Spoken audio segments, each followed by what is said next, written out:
रूसी बिल्ली की कहानी। रूस के एक छोटे से गांव में बर्फ से ढकी पहाड़ियों के बीच एक बिल्ला रहता था, जिसका नाम मिश्का था। मिश्का गांव के सभी लोगों का प्रिय था, क्योंकि वह बहुत बुद्धिमान और साहसी था।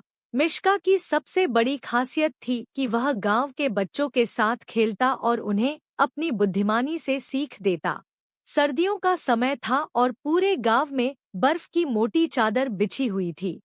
गांव के लोग ठंड से बचने के लिए अपने घरों में आग जलाकर बैठे थे।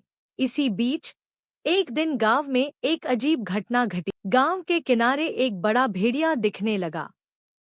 भेड़िया गांव के जानवरों पर हमला करने लगा और गांव के लोग बहुत घबरा गए। सबसे पहले भेड़िया एक किसान के खलिहान में घुसा और उसकी मुर्गियों को खा गया।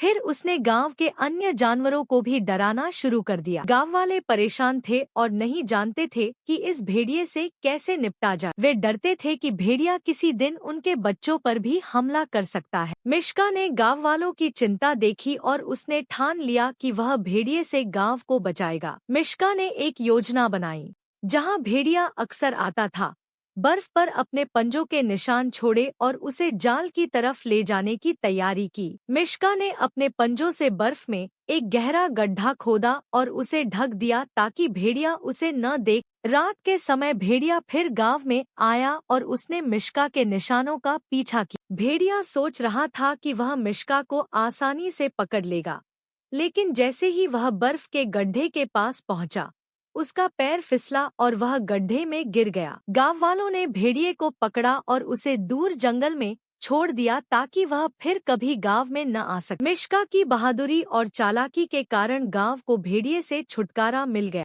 गांव के लोग मिश्का की बहुत तारीफ करने लगे और उसे हीरो बिल्ला कहकर बुलाने लगे। मिश्का अब और भी प्रिय हो गया और उसने साबित कर दिया कि साहस और बुद्धिमानी से बड़ी मुसीबत का सामना किया जा सकता है।